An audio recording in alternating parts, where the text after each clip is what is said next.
मुख्यमंत्र्यांची भेट घेणार आहेत आणि त्यांचं असं म्हणणं आहे की मुंडेंचे बंगल्यावरून कॉल्स येतो ते मात्र तपास जो आहे तो याच कारणामुळे तपास व्यवस्थित झालेला नाही हे पूर्ण पुराव्यानिशी सिद्ध होतं.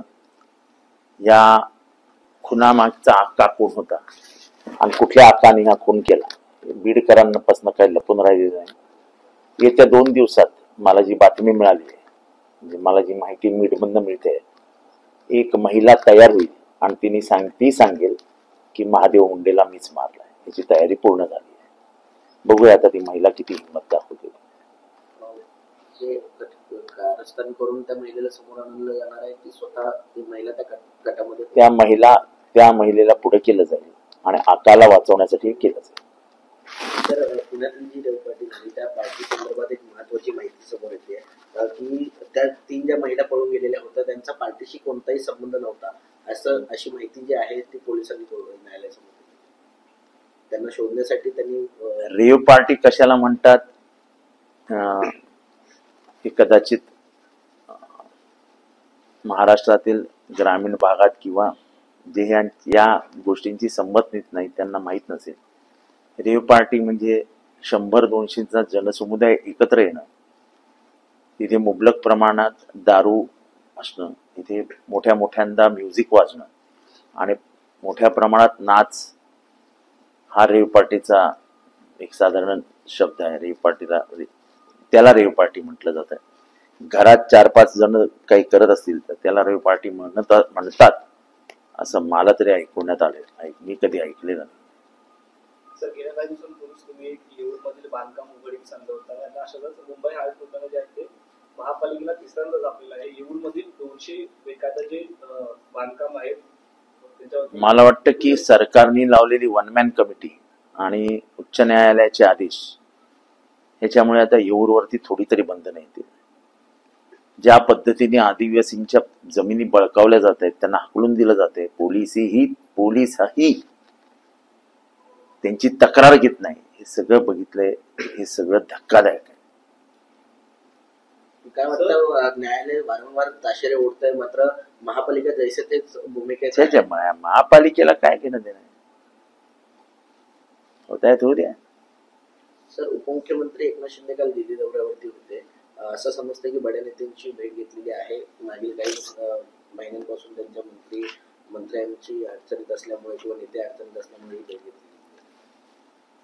मला ते दिल्लीला गेले हेही माहित नाही, कोणाला भेटले हेही माहित नाही, कशाला भेटले हेही माहित नाही. मी काय त्यांचा सहाय्यक नाही. सर, वंचित बहुजन आघाडीच्या पेजवरनं तुम्हाला शिवळा भाषेतनं दिवसण्याचं त्याच्याने मला काही फरक पडत नाही. जेव्हा हे प्रकरण झालं सोमनाथ सूर्यवंशीचं, त्याच्या घरच्यांशी बोलून विधान भवनामध्ये मांडण्याचा जोरदार प्रयत्न मी केला. त्याला सरकारकडून देण्यात आलेल्या उत्तरांनाही मी प्रत्युत्तर दिलं आणि लागोपाठ 3 अधिवेशनामध्ये 20-20 मिनिटं, अर्धा तास भाषण करून ज्या आईने आपला हातचा मुलगा गमावला आहे त्या आईच्या वेदना मी विधान भवनात एक विरोधी पक्षाचा आमदार म्हणून मांडण्याचा प्रयत्न केला आणि लोकांसमोर सत्य ते आणण्याचा प्रयत्न केला. याच्या दोन बाजू आहेत. एक रस्त्यावरची लढाई, विधिमंडळातली लढाई आम्ही लढत होतो, पण त्याचबरोबर आदरणीय बाळासाहेब आंबेडकर म्हणजेच प्रकाश आंबेडकर हे कोर्टाची लढाई लढत होते. त्यांची लढाई वेगळी होती, आमची लढाई वेगळी होती. त्यांच्या लढाईला यश आलं आणि लोकांसमोर सत्य ते आणण्याचा प्रयत्न केला. याच्या दोन बाजू आहेत. एक रस्त्यावरची लढाई, विधिमंडळातली लढाई आम्ही लढत होतो, पण त्याचबरोबर आदरणीय बाळासाहेब आंबेडकर म्हणजेच प्रकाश आंबेडकर हे कोर्टाची लढाई लढत होते. त्यांची लढाई वेगळी होती, आमची लढाई वेगळी होती. त्यांच्या लढाईला यश आलं, याबद्दल त्यांचं अभिनंदनच केलं पाहिजे. एका आईला तिच्या मुलाचा झालेला मृत्यू हा किती धक्कादायक असतो हे काही वेगळं सांगायला नको, पण ज्यांनी ते केलं होतं त्यांना वाचवण्याचा प्रयत्न सरकार करत होतं. पण प्रकाश आंबेडकर यांच्या प्रामाणिक प्रयत्नांमुळे आज हा एक सुप्रीम कोर्टाने सांगितलं गुन्हे रजिस्टर करा. जर सुप्रीम कोर्टाने सांगितलं नसतं तर ह्या सरकारने जुमानलं नसतं, ह्या सरकारने त्यांना पाठीशी घातलं असतं. कारण का ह्या सरकारला पोलिसी राज्यावरती प्रचंड प्रेम आहे. कारण का पोलिसी राज्याच्या माध्यमातून सत्ता टिकवणं हे सरकारचं गणित आहे.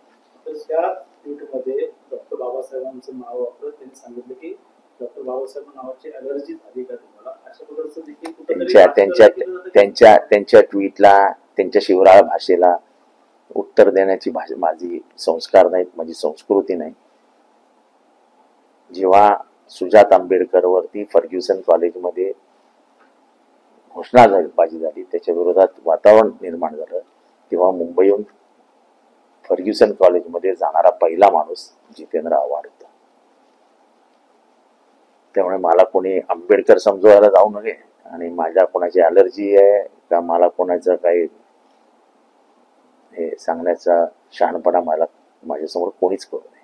सर, कोल्हापुरातील माधवी हत्तीचा जो काही प्रकार झाला त्यानंतर आता कोल्हापूर जनता जी आहे ती जिओ बॉयकॉट करण्याच्या मागे लागलेली आहे. मागील अनेक दिवसांपासून अनेक जे ग्राहक आहेत जिओचे, असं आहे की मला वाटतं भारतामध्ये अनेक देवळांचे मालकीचे हत्ती आहेत. दक्षिणेमध्ये तर अनेक देवळं अशी आहेत की ज्याच्यात हत्ती आणले जातात, पाळले जातात आणि एक ते धार्मिक हे समजतात. म्हणजे आता जैन धर्मियांमध्ये हत्तीला प्रचंड महत्व आहे धार्मिक दृष्ट्या, आणि ते जैन मंदिराचाच नांदणी जे गाव आहे तिथे मध्ये असलेलं मठाचं ते हत्ती होता.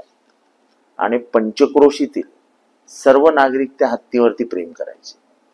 तो हत्ती धडधाकट होता, चांगला होता, काही त्याच्यात म्हणजे त्याला जेवायला मिळत नाही किंवा त्याच्याकडे बघायला कोणी नाही असं काही नव्हतं. अख्खं गाव त्याला म्हणजे आपल्या घरचा माणूस सारखं त्याच्याशी वागायचं.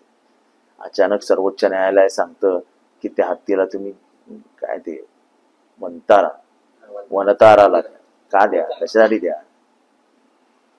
अन्न कमी होतं का त्या हत्तीला? तो हत्ती काय आजारी होता का?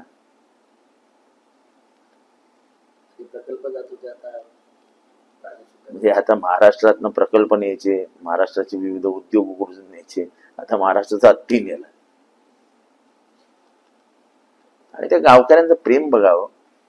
40-40, 50-50 हजार माणसं रडत आहेत त्या हत्तीकडे बघून. हृदय पिळवटून टाकणारे हे प्रकार आहेत. मुक्या प्राण्यांवर प्रचंड प्रेम करतो माणूस. आपल्या घरातला एखादा कुत्रा असेल, आपल्या घरात एखादं श्वान असेल आणि तो खूप प्रिय असेल आपल्याला, श्वान म्हणजे माझ्या दारावर असतो नाही तर माझ्या घरात असतो, आपल्याला ते प्रियच असतं कारण ते आपल्या अवतीभोवती फिरत असतं. आणि त्याचा मृत्यू ओढवल्यानंतर आपल्या घरात कमीत कमी 8-10 दिवस असं बैचैन, असं म्हणजे काहीतरी दुःखद आपल्या घरातच घडलंय अशा प्रकारच्या भावना असतील. आज 40-45 वर्ष ती हत्ती ती समोर होती, तिची पूजा अर्चा तिला बघायची. अचानक ती घेऊन जायचं. कार्यकर्त्यांच्या तिथल्या लोकांच्या हृदयावरती पायच दिल्यासारखं.